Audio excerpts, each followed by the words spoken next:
Hello my dears, ഞാൻ ഇന്ന് നിങ്ങളുമായിട്ട് ഷെയർ ചെയ്യാൻ പോകുന്നത് ഒരു രസകരമായിട്ടൊരു ഫണ്ണായിട്ടൊരു മാനിഫെസ്റ്റേഷനെ കുറിച്ചിട്ടാണ്. അപ്പം നിങ്ങളിത് കേട്ട് കഴിയുമ്പോൾ വിചാരിക്കും ഇങ്ങനെയൊക്കെ മാനിഫെസ്റ്റേഷൻസ് നടക്കുമെന്ന്. തീർച്ചയായിട്ടും നടക്കും. എൻ്റെ ലൈഫിൽ ഈ റീസെൻ്റ്ലി നല്ല ഞാൻ ഇനി വീഡിയോ റെക്കോർഡ് ചെയ്യുന്ന ദിവസം നടന്ന ഒരു മാനിഫെസ്റ്റേഷൻ്റെ കഥയാണ്. അതായത് എൻ്റെ മെൻറ്റേഴ്സൊക്കെ ഞങ്ങൾ പറയാറുണ്ട്, നിങ്ങൾ ടു ഡു ലിസ്റ്റ് എഴുതുക എന്ന് പറയാറുണ്ട്. ഞാൻ വർക്കിലായിരുന്ന സമയത്ത് ടു ഡു ലിസ്റ്റ് അങ്ങനെ എഴുതാനുള്ള സമയം കിട്ടാറില്ല. എഴുതാൻ സമയം കിട്ടുമ്പോൾ ഞാൻ ടു ഡു ലിസ്റ്റ് എഴുതുമായിരുന്നു, അല്ലെങ്കിൽ ഒരു മൈൻഡിൽ തന്നെയായിരുന്നു ഒരു കാൽക്കുലേഷൻ വെച്ചുകൊണ്ട് പൊയ്ക്കൊണ്ടിരുന്നത്. എന്നാൽ ഞാൻ ഈ 2026 എനിക്ക് വേണ്ടി തന്നെ ഒരു to do list book prepare ചെയ്യുകയും അതിൽ ഞാൻ എഴുതാനായിട്ട് തുടങ്ങുകയും ചെയ്തു. ഇതാണ് ആ ഒരു ബുക്ക് എന്ന് പറയുന്നത്. ഈ ഒരു ബുക്കിനകത്ത് ഞാൻ എനിക്ക് വേണ്ടി ഇതാക്കിയിട്ട് ഞാൻ ഇതിനകത്ത് ഓരോന്ന് എഴുതിയിരുന്നു. ഓരോ ദിവസവും ഇങ്ങനെ എഴുതി പോവാറുണ്ട്. ഓക്കെ, അപ്പോൾ ഇതിനകത്ത് എല്ലാ ദിവസവും നമ്മളൊരു ഗ്രാറ്റിറ്റ്യൂഡ് നോട്ടും കൂടി എഴുതും. അപ്പം ഇത് ഞാൻ എഴുതി തുടങ്ങിയത് ഏതാണ്ട് 12-ാം തീയതി മുതലാണ്, ജനുവരി 12 മുതലാണ് ഞാൻ എഴുതി തുടങ്ങിയത്. ഇതിനകത്ത് സംഭവിച്ച ഏറ്റവും വലിയൊരു രസകരമായൊരു കാര്യം, ഞാൻ എല്ലാ ദിവസവും ഒരു ആക്ടിവിറ്റി എഴുതും. അതായത് എൻ്റെ കിച്ചൺ ക്ലീൻ ചെയ്യണമെന്ന് പറഞ്ഞ് എഴുതാറുണ്ട്. എന്നാൽ അത് ലാസ്റ്റ് ആകുമ്പോൾ ക്രോസ് ചെയ്ത് പോകും. കാരണം വെച്ചാൽ അങ്ങനൊരു സംഭവം എനിക്ക് ചെയ്യാൻ പറ്റുന്നില്ല.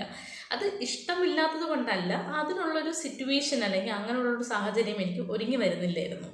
എന്നാൽ ഇന്ന് ഞാൻ വീഡിയോ റെക്കോർഡ് ചെയ്യുമ്പോൾ 23-ാം തീയതിയാണ്. ഇതിങ്ങനെ കണ്ടിന്യൂസ് ആയിട്ട് എഴുതിയിട്ട് എന്ന് ക്രോസ് ചെയ്ത് പോകാം. അപ്പോൾ ഇന്നലെ ഞാൻ ടു ഡു ലിസ്റ്റ് എഴുതിയ സമയത്തും ഇത് വീണ്ടും റിപ്പീറ്റ് ചെയ്ത് എഴുതി. അപ്പോൾ എൻ്റെ മനസ്സിനകത്തൊരു ചോദ്യം വന്നു, ഇത് നടക്കുമോ അതോ ചെയ്യാത്തത് എന്തേ എന്നുള്ളൊരു ക്വസ്റ്റ്യൻ വന്നു. എന്നിട്ട് ഞാൻ അതിന് വേറെ ഒരു മറുപടിയും ഞാൻ തിരിച്ചൊന്നും ഇതാക്കാതെ എഴുതി. എന്നാൽ ഇന്ന് രാവിലെ ഞങ്ങളൊരു യാത്ര പോകാൻ വേണ്ടി ഇരിക്കുകയായിരുന്നു. അതുകൊണ്ട് രാവിലെ ഹസ്ബൻഡ് 3 മണിയായപ്പോൾ മുതൽ എന്നെ വിളിച്ചു തുടങ്ങി. സാധാരണയായിട്ട് രാവിലെ ഉറക്കം എണീക്കുന്നൊരു ശീലം എനിക്കില്ലാത്തതുകൊണ്ട് പതുക്കെ ഞാനൊരു 3:30 എണീറ്റു. 3:45 കിച്ചണിലോട്ട് പോയി കിച്ചണൊക്കെ ക്ലീൻ ചെയ്ത് വെച്ചിട്ട് പോകാമെന്ന് വിചാരിച്ചു. സാധാരണ ഒരു ക്ലീനിങ്ങാണ് ഉദ്ദേശിച്ചത്. അത് പാത്രങ്ങളൊക്കെ ഒന്ന് കഴുകി വൃത്തിയാക്കി വെച്ചിട്ട് പോവുക എന്നുള്ളതാണ്. അങ്ങനെ കുറച്ച് കഴിഞ്ഞപ്പോൾ ഞാനൊരു സംഭവം കണ്ടു, എലിയെ കണ്ടു. സത്യം പറഞ്ഞാൽ എൻ്റെ കൺട്രോൾ അങ്ങ് പോയി. കാണുന്ന പറഞ്ഞാൽ എലിയെ കണ്ട സമയത്ത് എനിക്ക് എന്ത് ചെയ്യണമെന്ന് അറിഞ്ഞുകൊണ്ടാണ്. എലിയെ ഓടിക്കാനായിട്ട് സ്ഥലവുമില്ല. അപ്പം ഞാൻ എന്തിങ്ങനെ നോക്കിക്കൊണ്ടിരുന്നു. എലി വന്നു. എന്തായാലും എലി എങ്ങനെയാണ് പോകുന്നതെന്ന് പറഞ്ഞ് നോക്കിക്കൊണ്ടിരുന്നു. അപ്പോൾ ഹസ്ബൻഡ് ചോദിച്ചു, എന്താണെന്ന് ചോദിച്ചു. ഞാൻ പറഞ്ഞതിൽ ഇങ്ങനെ എലിയാണെന്ന് പറഞ്ഞു. സോ വളരെ ഒരു ചെറിയൊരു എലി കേട്ടോ. ഈ ഒരു എലിയുടെ പ്രശ്നം ഞങ്ങൾക്ക് ആദ്യകാലങ്ങളിൽ ഉണ്ടായിരുന്നു. പിന്നെ അതിനുശേഷം ഞങ്ങൾ ഹോളെല്ലാം കംപ്ലീറ്റ് അടച്ചതിന് ശേഷം അങ്ങനെ ഒരു ഇഷ്യൂ നമുക്ക് ഇല്ല. അങ്ങനെ എലിയെ തന്നെ നോക്കിക്കൊണ്ടിരുന്നപ്പം എലി പോകുന്ന സ്ഥലം കണ്ടുപിടിച്ചു. വളരെ ചെറിയൊരു സ്പേസിൽ കൂടിയാണ് എലി വളരെ പാടോട്ട്. അപ്പം ഞാൻ ചിലപ്പം എലിക്ക് പോകാൻ പറ്റാത്തതുകൊണ്ട് ചിലപ്പോൾ അവിടെ നിന്ന് ജാമായി ചിലപ്പം എലി ചത്തുപോക്കുമെന്ന് വരെ ഞാൻ വിചാരിച്ചു. പക്ഷെ എന്നാൽ എലി ചത്തൊന്നുമില്ല, എലി പോയി. അത് കഴിഞ്ഞപ്പം എനിക്ക് മനസ്സിനകത്ത് ഭയങ്കര ഒരു കുറ്റബോധം തുടങ്ങി. കാരണം വെച്ചാൽ എന്തായാലും ഇത് മൊത്തം ക്ലീൻ ചെയ്യണം. അങ്ങനെ ഞാൻ ആ ടു ഡു ലിസ്റ്റിൽ എഴുതിയ സംഭവം ഞാൻ ചെയ്യാൻ തുടങ്ങി. അതായത് ടു ഡു ലിസ്റ്റ് അവിടെ മാനിഫെസ്റ്റ് ചെയ്യാൻ തുടങ്ങി. ഞാൻ കംപ്ലീറ്റ് ഒരു സൈഡ്, അതായത് എൻ്റെ ഒരു കൺഫ്യൂഷൻ എന്ന് പറഞ്ഞാൽ എവിടെ നിന്ന് തുടങ്ങണമെന്ന് പറഞ്ഞിട്ട് നമുക്ക് 2 കിച്ചൺ വരുന്നുണ്ട്. അപ്പം ഒരു കിച്ചണാണ്, അതായത് ഒരു കിച്ചൺ ക്ലീൻ ചെയ്യുന്ന എന്നുള്ള കോൺസെപ്റ്റ് മാത്രമേ എൻ്റെ മനസ്സിനകത്തുണ്ടായിരുന്നുള്ളൂ. കാരണം നമ്മൾ സാധനങ്ങൾ ഇങ്ങനെ കൂടി ഇങ്ങനെ വാങ്ങിച്ചുകൊണ്ടിരിക്കുന്നു. ഉള്ളത് തന്നെ വാങ്ങിക്കുന്നു, ഇല്ലാത്തത് വാങ്ങിക്കാൻ പറ്റുന്നില്ല. ആവശ്യത്തിന് നോക്കുമ്പോൾ സംഭവം കിട്ടുന്നില്ല. അപ്പോൾ അങ്ങനെയൊക്കെയുള്ളൊരു ഇഷ്യൂ ഉള്ളതുകൊണ്ടാണ് ക്ലീൻ ചെയ്യാൻ പറ്റുന്നില്ല, ഡീപ്പ് ക്ലീനിങ് ഉദ്ദേശിച്ചത് തന്നെ. എന്നാൽ ഞാൻ ഒരു സൈഡിൽ നിന്നും ക്ലീൻ ചെയ്യാൻ തുടങ്ങി. ഒരു സൈഡ് ക്ലീൻ ചെയ്തു, ഒരു സൈഡ് ക്ലീൻ ചെയ്തു, പിന്നെ ഇപ്പുറത്തോട്ട് വന്നു. അങ്ങനെ ഹോളായിട്ട് ക്ലീൻ ചെയ്തു. സത്യം പറഞ്ഞാൽ ഞാൻ ആ എലിയോട് ഞാൻ ആത്മാർത്ഥമായിട്ട് നന്ദി പറയുന്നുണ്ട്. കാരണം ഇത്രയും നാളും എഴുതിയ ആ ഒരു സംഭവത്തിന് ഒരു എലി കാരണം എനിക്കത് കംപ്ലീറ്റ് ചെയ്യാൻ പറ്റും. അങ്ങനെ കംപ്ലീറ്റ് വേസ്റ്റ് മാറ്റി കംപ്ലീറ്റ് കാര്യങ്ങൾ. പക്ഷേ എലി ഒരുപാട് ദിവസം വന്നതായിട്ടൊന്നും അതിൻ്റെ ഒരു സിംറ്റംസ് ഒന്നും ഇല്ല. വളരെ എനിക്ക് തോന്നുന്നു ഇന്നെങ്ങാണ്ടാണ് കയറിയിരിക്കുന്നു, അതാണ് തോന്നുന്നു. അങ്ങനെ എലി കാരണം എൻ്റെ ഒരു ടു ഡു ലിസ്റ്റ് മാനിഫെസ്റ്റ് ചെയ്യാൻ പറ്റി. വളരെ സന്തോഷമുണ്ട്. കാരണം എന്ന് പറഞ്ഞാൽ നമ്മൾ സാധാരണയായിട്ട് പോസ്റ്റ്പോൺ ചെയ്ത് പോകുന്ന കാര്യങ്ങൾ നമ്മൾ ചെയ്യണം എന്ന് പറഞ്ഞുകൊണ്ട് നമ്മുടെ കൈ കൊണ്ട് എഴുതി കഴിഞ്ഞാൽ തീർച്ചയായിട്ടും അത് നമുക്ക് നടക്കും. ഇതിപ്പോൾ അത് മാത്രമല്ല, കിച്ചൺ മാത്രമല്ല ഞാൻ ക്ലീൻ ചെയ്തത്. പിന്നെ ഞാൻ ബെഡ്റൂമിലോട്ട് വന്നു, എൻ്റെ കംപ്ലീറ്റ് ഷെൽഫിനെ ക്ലീൻ ചെയ്തു. ഞാൻ പിന്നെ യൂസ് ചെയ്യുന്ന സ്ഥലങ്ങളൊക്കെ നമ്മുടെ ബിബിൻ സാർ എപ്പോഴും പറയാറുണ്ട്, നമ്മൾ ഡീക്ലട്ടർ ചെയ്യുക, ഫിസിക്കൽ ഡീക്ലട്ടർ ചെയ്യുക, മെൻ്റൽ ഡീക്ലട്ടർ ചെയ്യുക, അതുപോലെ നമ്മുടെ ഡിജിറ്റൽ ഡീക്ലട്ടറൊക്കെ ചെയ്യുക എന്നുള്ളത്. സത്യം പറഞ്ഞാൽ ആ ഒരു ഡീക്ലട്ടർ എന്ന് പറയുന്ന ഒരു കാര്യം നമ്മൾ ചെയ്യുമ്പോൾ നമുക്ക് ഒരുപാട് കാര്യങ്ങൾ നമ്മൾ പോലും അറിയാതെ ഓപ്പണായിട്ട് വരുന്നുണ്ട്. എനിക്ക് ഭയങ്കര ഹാപ്പി ആയിരുന്നു, ഭയങ്കര സാറ്റിസ്ഫൈഡ് ആണ്. യാത്ര നടന്നില്ലെങ്കിൽ പോലും നമ്മൾ ഒരു വലിയൊരു സംഭവം അവിടെ നടന്നു. അതുകൊണ്ട് തീർച്ചയായും നിങ്ങളുടെ ഏതൊരു ആഗ്രഹവും നിങ്ങൾ എഴുതി അതിനകത്ത് ഗ്രാറ്റിറ്റ്യൂഡ് പറയുകയാണെങ്കിൽ തീർച്ചയായിട്ടും ഈ ഒരു കാര്യം നടക്കുന്നുണ്ടായിരിക്കും. നമുക്ക് എല്ലാവർക്കും മടിയാണ്. സംഭവം എന്ന് പറഞ്ഞാൽ ഒരു കാര്യം ചെയ്യുന്ന സമയത്ത് അത് ചെയ്താൽ ശരിയാവുമോ അല്ലെങ്കിൽ ചെയ്യാൻ ശരിയായില്ല എന്നൊക്കെ പറഞ്ഞുകൊണ്ട് നമ്മൾ ഇങ്ങനെ പോസ്റ്റ്പോൺ ചെയ്ത് പോകുന്നതാണ്.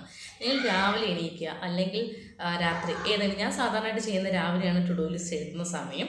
എനിക്ക് ആ ഒരു സമയത്ത് എഴുതുമ്പോഴാണ് കണ്ടത് മൊത്തം ഞാൻ ഒരു 4, 5 അല്ലെങ്കിൽ 6, മിക്കവാറും ഞാൻ 5 എഴുതുന്നത്.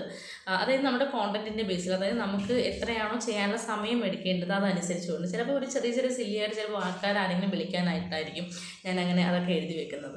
സോ രാത്രി ആകുമ്പോൾ അല്ലെങ്കിൽ പിറ്റേ ദിവസം വീണ്ടും ടു ഡു ലിസ്റ്റ് എഴുതുന്ന സമയത്ത് വീണ്ടും ടിക്ക് ചെയ്ത് പോകും, ഇതൊക്കെ എഴുതിയിട്ടുണ്ടോ എന്ന്. എന്നിട്ട് ലാസ്റ്റ് ഞാൻ അവിടെ ഒരു സ്റ്റേ ഗ്രാറ്റിറ്റ്യൂഡ് നോട്ട് എന്ന് പറഞ്ഞാൽ ഞാൻ തന്നെ ഫോം ഫില്ല് ചെയ്ത് വെച്ചിട്ടുണ്ട്. അപ്പോൾ അതിനകത്ത് എന്ത് ചെയ്യും, ഞാൻ താങ്ക് യു ഫോർ, അല്ലെങ്കിൽ ഞാൻ എത്രയാണോ ഫിനിഷ് ചെയ്തിരിക്കുന്നത്, ഇപ്പോൾ 5 എഴുതിൽ 4 ഫിനിഷ് ചെയ്തിട്ടുണ്ടെങ്കിൽ ആ 4 ഫിനിഷ് ചെയ്തതിന് ഞാൻ നന്ദി പറയും. അപ്പം ഇത് നിങ്ങളും പ്രാക്ടീസ് ചെയ്ത് നോക്കുക. കാരണം ഇത് പ്രൂവ്ഡ് ആയിട്ടുള്ള കാര്യങ്ങളാണ്. എല്ലാ ആളുകളും, അതായത് നമ്മുടെ ഒരു ചുറ്റുപാടും നിൽക്കുന്ന നമ്മുടെ അത്രയും പോസിറ്റീവായിട്ട് തിങ്ക് ചെയ്യുന്ന എല്ലാ ആൾക്കാരും യൂസ് ചെയ്യുന്ന ഒരു ടെക്നിക്ക് തന്നെയാണ് ഈ ഒരു ടു ഡു ലിസ്റ്റ് എന്ന് പറയുന്നതും അതുപോലെ നമ്മുടെ ഗ്രാറ്റിറ്റ്യൂഡ് എഴുതുന്നതും. നമ്മൾ ഏത് സമയവും നന്ദി പറയുക. കാരണം ഞാൻ ഇന്നിപ്പോൾ ആ ഒരു എലിക്ക് നന്ദി പറയുന്നത് കാരണം എന്ന് പറഞ്ഞാൽ ആ എലി കാരണമാണ് എനിക്ക് ഇന്ന് ഈ ഒരു സംഭവം നടന്നത്. അല്ലെങ്കിൽ എന്തായിരുന്നല്ലേ, ഞാൻ വീണ്ടും ഇങ്ങനെ ഓരോ ദിവസവും വേണ്ട എന്നിങ്ങനെ പറഞ്ഞുകൊണ്ടേ ഇരിക്കും. വളരെയധികം സന്തോഷം തോന്നുന്ന ഒരു നിമിഷം തന്നെയാണ്. അങ്ങനെ ഞാൻ എൻ്റെ ഹസ്ബൻഡിനോട് പറഞ്ഞു, ഇത് ചുമ്മാ നടന്നതൊന്നുമല്ല, ഞാൻ എല്ലാ ദിവസവും എഴുതി വെക്കുന്ന ഒരു സംഭവം കൊണ്ടാണ്, ആ ഒരു സംഭവം കൊണ്ടാണ് ഇത് നടന്നിരിക്കുന്നത്. അതുകൊണ്ട് നമുക്ക് പേടിക്കാനൊന്നുമില്ല. ഇനിയിപ്പോൾ എലി വീണ്ടും കയറി ശല്യപ്പെടുത്തുമോ എന്നുള്ള പേടിയായിരുന്നു ഹസ്ബൻഡിനുള്ളത്. അപ്പം ഞാൻ പറഞ്ഞു, ഇത് എനിക്ക് വേണ്ടിയിട്ട്, അതായത് എനിക്ക് വേണ്ടി ഒരു സിറ്റുവേഷൻ അല്ലെങ്കിൽ ഒരു സാഹചര്യം സൃഷ്ടിച്ച് തന്നതാണ്. അപ്പം നമ്മൾ ഒരു കാര്യം ആഗ്രഹിക്കുകയാണെങ്കിൽ അത് മനുഷ്യൻ്റെ രൂപത്തിൽ ഓപ്പർച്യൂണിറ്റീസ് വരുമെന്ന് നമ്മൾ കേട്ടിട്ടുണ്ട്. അത് മനുഷ്യൻ്റെ രൂപത്തിലാകാൻ, ചിലപ്പോൾ ഈ പക്ഷി മൃഗാദികളുടെ രൂപത്തിലായിരിക്കും, ഏതെങ്കിലും ഒരു രീതിക്കായിരിക്കും. നമ്മളത് എങ്ങനെയാണ് എപ്പോഴാണ് എന്നൊന്നും നമ്മൾ എക്സ്പെക്ട് ചെയ്തത്. നമ്മളെ കൊണ്ട് ചെയ്യാൻ പറ്റുന്ന കാര്യങ്ങളൊക്കെ നമ്മൾ എഴുതുക, അത് ചെയ്യാൻ പറ്റുന്നുണ്ടോ ഇല്ലെന്ന് നമ്മൾ നോക്കുക, ചെയ്തതിന് നമ്മൾ എന്ത് ചെയ്യുക, എപ്പോഴും നന്ദി പറയുക. നമ്മളെപ്പോഴും ഗ്രാറ്റിറ്റ്യൂഡ് പറയാം. നമ്മുടെ ലൈഫിൽ നമ്മൾ ഗ്രാറ്റിറ്റ്യൂഡ് പറയുകയാണെന്നുണ്ടെങ്കിൽ ഏതൊരു കാര്യവും നമുക്ക് നടക്കില്ല എന്ന് നമ്മൾ വിശ്വസിക്കുന്ന ഏതൊരു കാര്യവും അവിടെ നടക്കുന്നുണ്ടായിരുന്നു. ഒരിക്കലും നടക്കരുത് എന്ന് പറഞ്ഞുകൊണ്ട് നമ്മൾ ഗ്രാറ്റിറ്റ്യൂഡ്, നമ്മളെപ്പോഴും അത് ചെറുതാണെങ്കിലും വലുതാണെങ്കിലും, അത് നടന്നാലും നടന്നില്ലെങ്കിലും, അത് പോസിറ്റീവായിട്ട് നടന്നാലും നെഗറ്റീവായിട്ട് നടന്നാലും നിങ്ങൾ എപ്പോഴും ഗ്രാറ്റിറ്റ്യൂഡ് പറയുക. കാരണം ആ ഒരു ഗ്രാറ്റിറ്റ്യൂഡ് പറയുമ്പോൾ ഒരു നെഗറ്റീവായിട്ടൊരു കാര്യം നടന്നിട്ടുണ്ടെങ്കിൽ നമ്മൾ അവിടെ നിന്നൊരു ലെസൺ പഠിക്കുന്നുണ്ട്. കാരണം എന്തുകൊണ്ട് അതങ്ങനെ ഫെയിലായി, അല്ലെങ്കിൽ അതിൽ നമ്മൾ ഇനി എന്താണ് ചെയ്യാനുള്ളത്, അതുകൊണ്ടാണ് ഇതാക്കുന്നത്. അപ്പം ഒരുപാട് സംഭവങ്ങൾ എപ്പോഴും മെൻറ്റേഴ്സ് പറയാറുണ്ട്, വിപിൻ സാർ പറയാറുണ്ട്, നമുക്ക് 6 കൂടുതൽ എഴുതുന്നത്. ശരി തന്നെയാണ്. ഞാൻ ചിലപ്പോൾ 4 എഴുതിയങ്ങ് വെക്കും. കാരണം എന്ന് പറഞ്ഞാൽ നമ്മളത് ചെയ്തില്ലെങ്കിൽ പിന്നെ നമുക്ക് ഭയങ്കര മടിയായിരിക്കും. പിന്നെ ഏതെങ്കിലും കാര്യങ്ങൾ ചെയ്തില്ല എന്നുണ്ടെങ്കിൽ ഞാൻ പിറ്റേ ദിവസത്തിലൂടെ ചെയ്യുമ്പം നിങ്ങൾ ഇതുപോലെ എന്ത് ചെയ്യുക, ഗ്രാറ്റിറ്റ്യൂഡ് ടു ഡു ലിസ്റ്റ് തീർച്ചയായിട്ടും എഴുതുക. നിങ്ങളുടെ ലൈഫിൽ നല്ലൊരു മാറ്റം തന്നെ ഉണ്ടാവുന്നുണ്ടായിരിക്കും. നിങ്ങൾ വിശ്വസിക്കുക. കാരണം വെച്ചാൽ എനിക്ക് വളരെയധികം സന്തോഷമുണ്ട്.